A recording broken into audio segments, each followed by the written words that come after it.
La femme représente le monde et le monde représente la femme. Les deux ont à peu près les mêmes caractéristiques. Pour ce qui est de la façon dont nous avons été éduqués, nous avons été matrixés quand nous sommes le plus souvent éduqués par des femmes, que ce soit à l'école, à la récréation, au catéchisme. Ce sont toujours des femmes qui nous éduquent et nous disent comment s'occuper des femmes. En général, elle te dira qu'elle aime le romantisme, mais dans sa tête, elle a des fantasmes que si elle t'avouait, tu n'aurais que tes yeux pour pleurer. En effet, le monde et la femme ont un côté sombre et noir que seuls les petits garçons ont peur de s'avouer. Mais nous, en tant qu'hommes, on va parler de ce côté sombre-là afin que nous puissions avoir la vérité sur cet or noir. Et enfin, à la fin de cette vidéo, tu comprendras pourquoi la femme prêche le faux pour avoir le vrai et pourquoi le monde t'envoie à droite alors qu'il faut aller à gauche. Salut les gars, j'espère que vous allez bien. Alors aujourd'hui, on va parler rapidement de quelques points par rapport aux mensonges que les femmes font souvent. Ce ne sont pas réellement des mensonges, c'est simplement qu'elles te diront cela alors qu'au fond d'elles-mêmes, elles ne pensent pas cela. Pourquoi? Parce qu'elles doivent cacher ce qu'elles aiment vraiment. Elles doivent cacher cela pour vivre correctement dans une société qui nous fait croire que la femme n'a pas de pulsion et n'a pas d'envie. Donc reste avec moi, je crois qu'on aura environ une dizaine de mensonges que les femmes disent au jour le jour et que la plupart des gars bêta avalent sans chercher à comprendre pourquoi elle dit quelque chose et elle fait l'inverse. La première chose, mon ami, c'est qu'elle va te dire qu'elle aime les choses romantiques. Elle va aimer les choses romantiques à la télévision, mais dans la réalité, elle va se faire défoncer par le voyou. Pourquoi? Parce qu'elle veut un gars qui soit agressif, méchant, voire même dangereux, mais qui soit gentil, amoureux et tendre avec elle. C'est un peu le yin et le yang. Un peu de noir dans le blanc, un peu de blanc dans le noir. Et qu'est-ce qui arrive? C'est que le thug, lorsqu'il est gentil juste avec elle, c'est-à-dire qu'il donne la plus grande partie de gentillesse pour cette femme-là. Ça veut dire que son côté tendre, son côté gentil, il n'y a qu'elle qui a pu désamorcer cela. Donc en réalité, si toi tu es tout le temps romantique avec elle et que tu es déjà soft, qu'est-ce qui va arriver? C'est que elle va s'habituer à cette routine-là et elle va se désintéresser.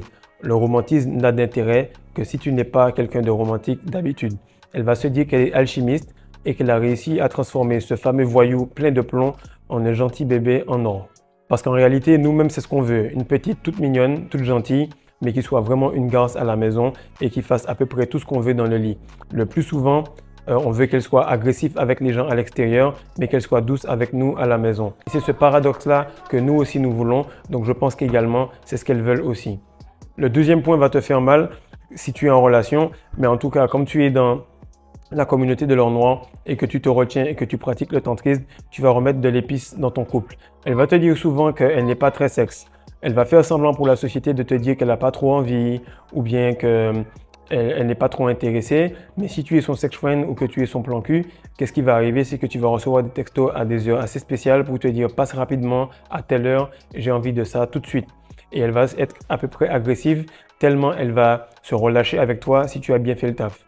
En général, cela va dépendre de tes performances, ça va dépendre de ta capacité à connecter avec elle sur le plan émotionnel et surtout sur le plan sexuel.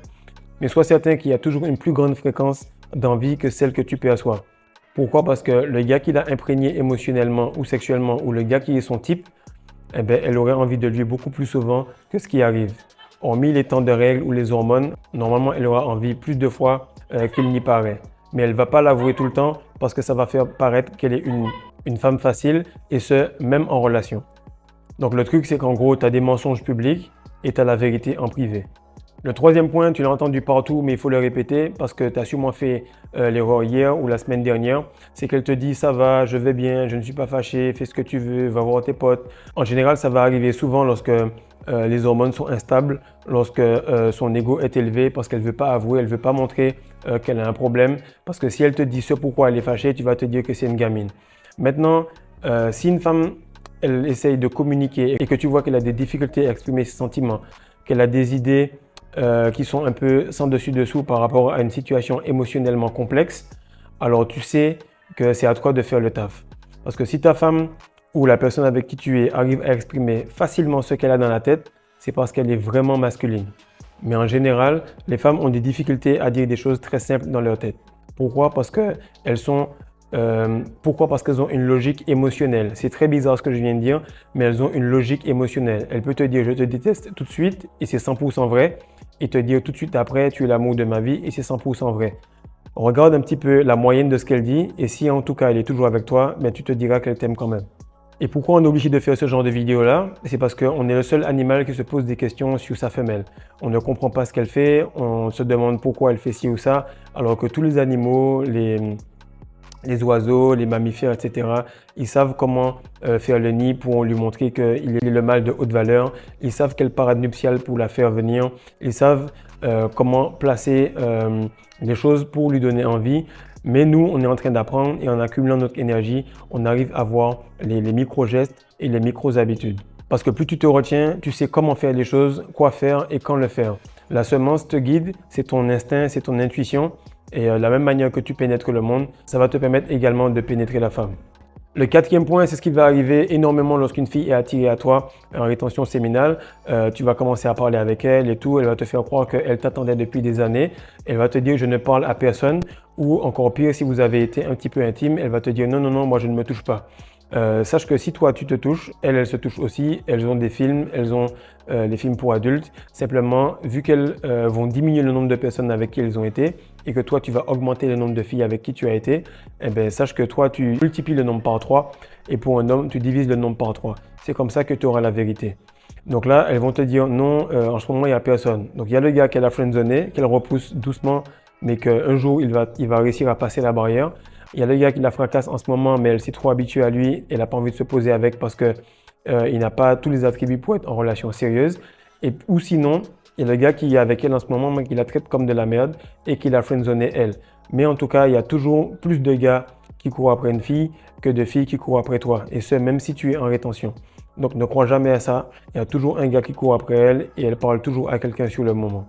Cinquième point va te faire mal, surtout si tu es en relation ou surtout si tu es marié, c'est qu'elle va toujours te dire que le chiffre est 3. Elle aura toujours vu 3 gars. Il y a le premier qui l'aura déviergé, il y a le deuxième qui aura fait le taf, ce sera son aventure qu'elle aurait jamais dû faire, qu'elle regrette, et il y aura le troisième qui est toi. À chaque fois, c'est comme ça. Donc peu importe ce qu'elle te dit, soit tu oublies ça, soit tu ne la crois pas, mais en tout cas, c'est un point qu'il faut réussir à avaler, parce que si tu n'es pas le premier, et que tu n'es pas le gars qui l'a imprégné sexuellement et émotionnellement, alors tu ne seras pas le dernier.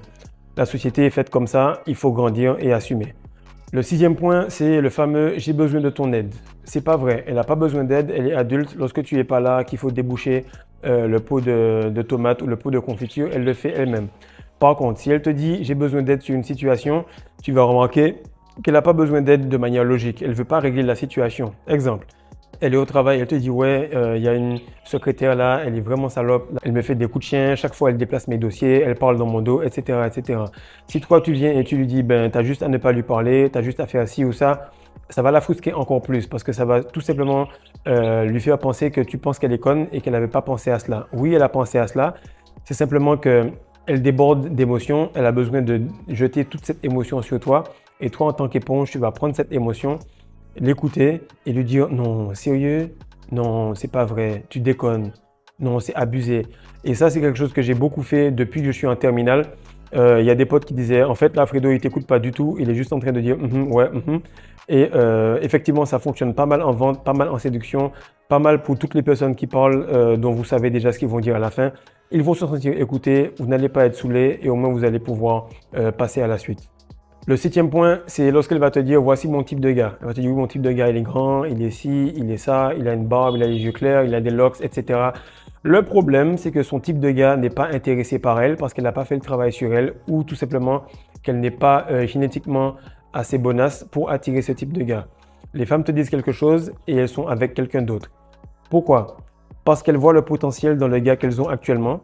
Et si le gars avec qui elles sont actuellement avait bossé sur lui, il deviendrait le type de gars qu'elle veut. Parce qu'en fait, elle va se mettre avec le gars qui émotionnellement va la rassurer à long terme, mais elle espère que le gars bosse sur lui physiquement, retienne son essence, fasse sa barbe poussée, fasse ses locks poussés, soit assez viril pour qu'elle puisse lui donner envie de coucher avec lui tous les jours. Donc ça, c'est assez paradoxal, c'est assez chiant, mais c'est également une vérité. Elle n'est pas avec le type de gars qu'elle veut, soit parce qu'elle ne peut pas, ou soit parce qu'elle pense qu'il va changer en quelque chose de meilleur. Parce que si tu restes la même version que tu as été lorsque vous avez 18 ans et qu'actuellement vous êtes toujours ensemble, que vous avez 30 ans, sache que soit elle va te tromper, soit elle pense à quelqu'un lorsque vous le faites, ou soit elle t'a déjà trompé. Impossible que l'une des trois choses ne soit pas déjà arrivée. Donc ta rétention te permet d'avoir une inflation, d'augmenter ta valeur, et ceci doit matcher avec son hypergamie. Le huitième point, je pense que tu vas apprécier celle-là, c'est juste un pote. Il n'y a pas de pote. L'amitié homme-femme n'existe pas. Tu peux aller voir la vidéo que j'ai donnée là-dessus et encore plus en rétention. Donc, je parlais avec ma belle-sœur, la petite sœur de ma femme, et à un moment, je lui ai dit non, là, tu commences à abuser, ça m'énerve parce que je vois que le gars t'apprécie, il vient, il passe, il veut te voir, et toi, tu continues à penser cela. Et là, elle m'a sorti une phrase qui m'a fait mal au cœur. Elle m'a dit, mais Fredo, si j'agis en tant que tel, ou si à chaque fois que je sais que quelqu'un est vraiment intéressé et je le repousse, comment je vais faire pour vivre? Sachant que c'est pas tout le monde que je peux repousser. Il y a des gens qui peuvent être violents, il y a des gens qui peuvent être agressifs. Donc le plus souvent, les femmes, on sait que ce n'est pas un ami, mais on ne veut pas trop le repousser. Donc ça, c'est assez dur. L'autre, c'est juste que tu es en friend zone, puis tu lui apportes des cacahuètes, des cookies, de la bouffe. En tout cas, elle t'utilise pour que tu puisses être son vigile ou tout simplement le gars sur qui elle va pleurer, mais qu'elle ne va pas se laisser pénétrer. Donc le neuvième point est totalement faux. Si je ne couche pas le premier soir. Ça, c'est quelque chose que beaucoup de clients m'ont dit sur le terrain, pas qu'ils couchaient avec moi, mais ils disaient tout simplement, je ne prends pas de produit le jour même, il faut que j'y pense. Et à chaque fois que le gars disait ça, je rigolais tellement. Des fois, quand j'étais sûr de ma vente, je rigolais en plein dans son visage parce que je disais, c'est fou parce que votre voisin, il a dit la même chose et je viens de lui vendre le produit. Et qu'est-ce qui arrive, c'est que les gens ne veulent pas avouer qu'ils se sont fait vendre du premier coup. T'imagines, tu es un gars bien viril, tu fais 2 mètres, bien balèze, puis ta femme arrive toute petite, 1,50 m, et puis tu lui avoues que oui, un vendeur qui est passé, il m'a vendu un truc à 100 $, je te promets, il a dit que c'était sans contrat. Même si c'est un bon deal, la femme va lui dire, mais tu es fou, pourquoi tu as pris ça? Imagine que c'était de la fraude, etc. Et lui, par virilité, il ne voudra pas avouer qu'il s'est fait avoir ou qu'il s'est fait vendre sur le coup. Même si c'est un bon deal. La femme, c'est la même chose. Et autre chose, c'est que même si le client, il voit que tu es un bon vendeur, il va tout simplement te faire patienter un peu pour l'estime de lui-même. Donc, si tu as une haute valeur, la vente va se faire en 5-5. Si tu as une basse valeur, tu vas prendre du temps et ça va être une vente rationnelle. Le problème, c'est que quand tu closes ou quand tu couches avec quelqu'un, c'est une fin de débat. Quand il n'y a plus de débat, veut dire qu'il n'y a plus de questions à relever. Est-ce qu'il est bon? Est-ce qu'il va faire un bon coup? Est-ce qu'il a les bons gènes? Est-ce qu'il va rester après? Est-ce que mes potes vont pas avoir honte de moi si je leur avoue que je l'ai fait avec lui? Si tu réponds à toutes ces questions-là en une fraction de seconde, c'est fait. Pour la vente et pour la séduction. Donc encore une fois, si ta valeur est basse, le client il va prendre du temps, il va réfléchir énormément, il va même te faire chier à te rappeler après et souvent la fille elle va regretter. Par contre, si tu as fait les choses correctement, le client il va même te référer du monde, ça c'est dans le meilleur des cas et au pire des cas, tu ne vas pas le revoir et il va consommer ton produit sans problème. Le 10e point, c'est pour les gars qui sont entre 25 et 35 ans, c'est lorsque la meuf te dit « Ah non, je veux pas d'enfant ». Et toi, tu dis aujourd'hui. Quand elle te répète un, tu dis oui, tu veux pas d'enfant aujourd'hui. Mais lorsque les hormones vont kicker, tu auras envie d'avoir un enfant. Et je parlais avec un pote qui me disait ouais, j'étais avec ma meuf et tout ça, on n'est plus ensemble. Et elle m'avouait qu'en fait, elle voulait un enfant. On avait statué qu'elle n'en voulait pas. Et là, j'ai arrivé, elle a 30 ans et elle en a envie d'un. Même elle, elle ne le sait pas. Pourquoi? Parce que c'est un code. De la même manière que toi, tes hormones te fracassent parce que tout ce qui bouge autour de toi, tu as envie de les défoncer parce que ça fait plus de 6 mois que tu es en rétention et que tu n'as pas transmuté ça. Qu'est-ce qui arrive? Elle aussi, à un certain moment, ses hormones vont cliquer, les ovaires vont se contracter. Elle va te dire, je ne sais pas, à 28-29 ans, j'ai envie d'avoir un enfant. Elle va te dire ensuite, j'ai pas envie d'en avoir un deuxième. À peine que ton enfant commence à avoir des dents, arrête de téter. Elle te dit, franchement, je ne sais pas, il y a un truc qui me fait dire que j'ai envie d'avoir un deuxième. Elle vient d'accoucher, elle vient d'avoir un postpartum vraiment difficile, mais il y a un programme que Dieu a mis en elle qui fait qu'elle est obligée de multiplier. C'est dans son essence. De la même manière que les hommes ont la crise de la quarantaine parce qu'ils ne se sont pas développés, ils n'ont pas fait de développement personnel, ils n'ont pas appris la rétention séminale, ils n'ont pas appris à contrôler leur énergie. Du coup, ils ont la crise de la quarantaine. Mais la fille, on va dire qu'elle a la crise de la trentaine et elle se dit qu'elle doit avoir un gosse. Sinon, elle a foiré son objectif de vie, sa mission en tant que femme. 11e point les gars, si vous avez tout simplement une chose à retenir de cette vidéo-là, c'est le 11e point et c'est ce que j'ai remarqué il n'y a pas longtemps. Jusqu'à maintenant, quand j'ai dit ça à ma femme, elle sourit. Vous avez vu mes photos avant-après où j'avais un peu de bide. Après ça, je maigrissais. Après ça, je reprenais un peu de bide. En tout cas, j'ai fait le yo-yo pendant pas mal de temps au Canada. Et qu'est-ce qui arrive, c'est qu'à chaque fois, je lui demande « Alors, comment ça va? Comment tu me trouves? »« Oh, ça va, je t'aime bien. » Là, je maigris. « Oh, ça va, je t'aime bien. » Le problème, c'est que je n'avais pas atteint un pic assez élevé. Et pour elle, petit boudin ou gros boudin, ça reste boudin quand même, tu as un gros ventre. Donc là, tu prends tout ça, tout ce qu'elle te dit, tu te dis que c'est de la merde et que c'est faux. Parce qu'en fait, Elle veut juste que tu sois son ami, son sex friend, son best friend, son plan cul, son amant, son sex symbole et le gars qui la fait rire. Et en général, elles ont une blague qu'elles se disent entre elles. Il faudrait juste pas que tous ces hommes-là se rencontrent entre eux. Donc toi, ton objectif dans l'endroit, c'est d'être tous ces hommes-là à la fois pour que tu puisses l'imprégner sexuellement, émotionnellement, mentalement, spirituellement et même que tu puisses traverser les niveaux karmiques avec elle. Donc très important. Si on te dit viens comme tu es chez McDo, ils ont tendance à te faire diminuer. Mais si tu viens comme tu es avec une femme, ça va jamais passer. Si elle t'accepte comme tu es, il faut que tu aies une inflation et que tu progresses, sinon elle va se barrer. Parce qu'elle s'habitue avec tous les coups que tu as fait. Peu importe si tu l'as fait venir 25 fois en 10 minutes et que tu l'as blessé sur le dernier coup, elle va se rappeler ce dernier coup-là. Donc tu es aussi bon que ton dernier coup, c'est la psychologie féminine, c'est l'hypergamie. J'espère que tu as appris pas mal de choses et j'espère que tu ne t'es pas dit que c'était des mensonges parce que ce n'était pas des mensonges, parce qu'elles-mêmes ne savent pas que ce sont des mensonges. C'est simplement que la société les a tellement matrixées, leur a tellement mis la pression qu'elles sont obligées de dire cela pour ne pas paraître sauvages comme normalement nous devons être. Car l'homme est le seul animal qui a oublié qu'il en était un. Peace.